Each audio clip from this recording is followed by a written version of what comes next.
Hi, ShortMeTina here once again from ShortMeTina.com, doing a really quick video recap of ticker SPY, the S&P 500. Again, I've done tons of videos on the SPY dating back to the October breakdown. So if you kind of want those like intimate details, definitely head on over to our YouTube page at ShortMeTina, ShortMeTina.com. In the filter or the search field, put in SPY or the SPY, and all the videos that I've done will pop up and you can go through them. Again, I've done one every single day since around early to mid-October when we had this initial break. At any rate, I did a video. We can start on the video that I did on December 31st. I indicated that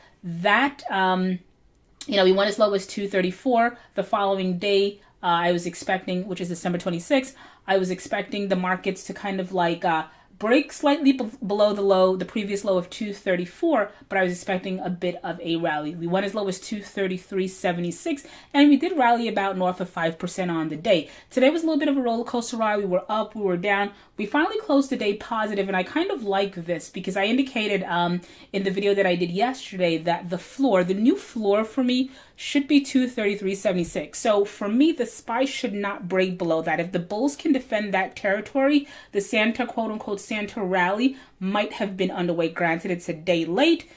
Better a day late than a dollar short or something like that. I think I may have messed up that analogy. At any rate, so going into, again, the remaining of the week, the remainder of the year, how we finish out the year should be really telling.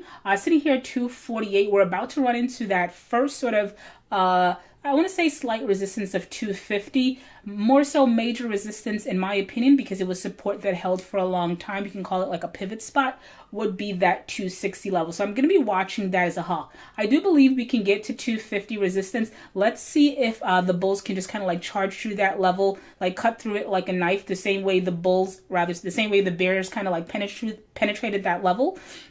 If we're going to have some troubles, I would like to think, based on confirming volume, I think we might be up a little bit. Again, slow and steady wins the race.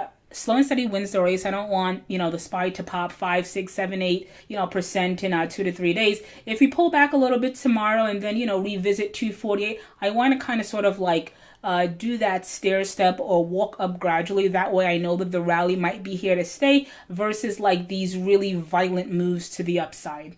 All right, so we'll cap it there. Again, the low we need to defend, being we as the bulls, is 233, because I am still very much so bullish in the intermediate and longer term on the SPY. Again, I think it is buying opportunities. You don't have to, as an investor, trading is very different. As an investor, there are a lot of companies out there that are a fraction of the price. Add in increments, you will always get out ahead. Again, the SPY hit all-time highs back in October, right? So we touched on levels that we have not really touched on in the history of the stock market. So that tells me, like I've told everyone, one overall direction, and that direction is up. You should be scooping up. You should be buying in increments at this point as an investor. So I'm going to cut it there. ShortMeTina from ShortMeTina.com. If you enjoyed any portion of this video, do two things for me. One, head on over to my YouTube page at ShortMeTina, hit that subscribe button. Turn on notifications. I do videos every single day. This ensures that you do not miss any. Then head on over to ShortMeTina.com. Sign up, become a member. Thank you for listening, and as always, thank you for the support.